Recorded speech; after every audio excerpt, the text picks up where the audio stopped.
In this video, we are going to cover the JavaScript objects. Basically, JavaScript here which we are covering is an object-based language. So what we can do, we can create an object and can fix some properties into it. Later, as per the requirement, I will be able to retrieve that particular object and the specific property which I want to read.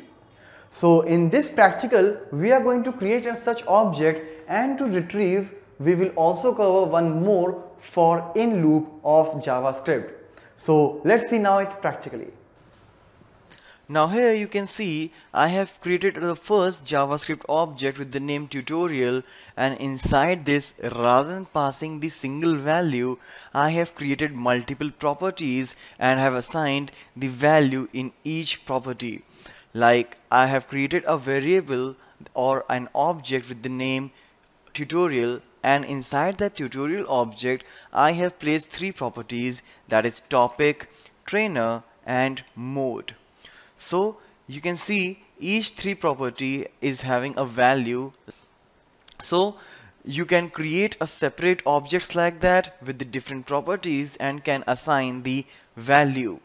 You can also create the array of such objects and can put in a separate file which we call the JSON file, that is JavaScript object notation, and you can use very different ways to read that particular JSON file which we have nowadays.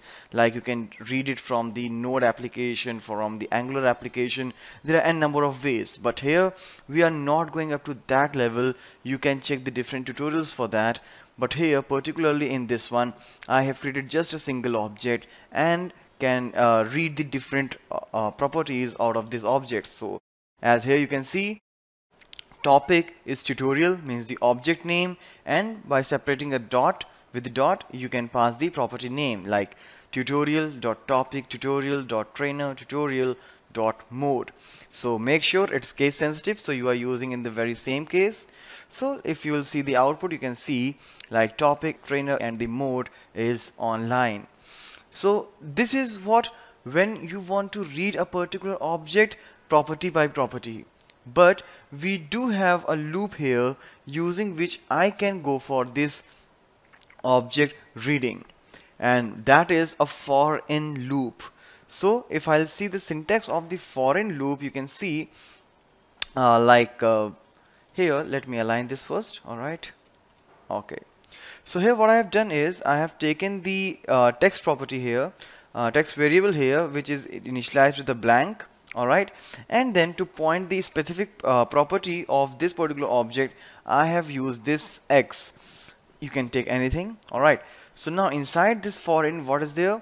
For x in tutorial, this is the main object, and x will be pointing the specific property inside this object. So you can see like tutorial x, so x means it will start from the 0, then it will point out the first property, second property and third property, and as many as there. So I'll concatenate that all the values, only the values. No, I'm not specifying the property name here, but just the value of each property will be concatenated to this string called txt, and I'm separating all the values with the comma. So if I'll refresh this page, you can see JavaScript, that is the first property value, the second property value, and then online the third property value. So it's all up to you, like how you want to read this specific object, either property wise like this, or you can do all the reading and can store all the values inside this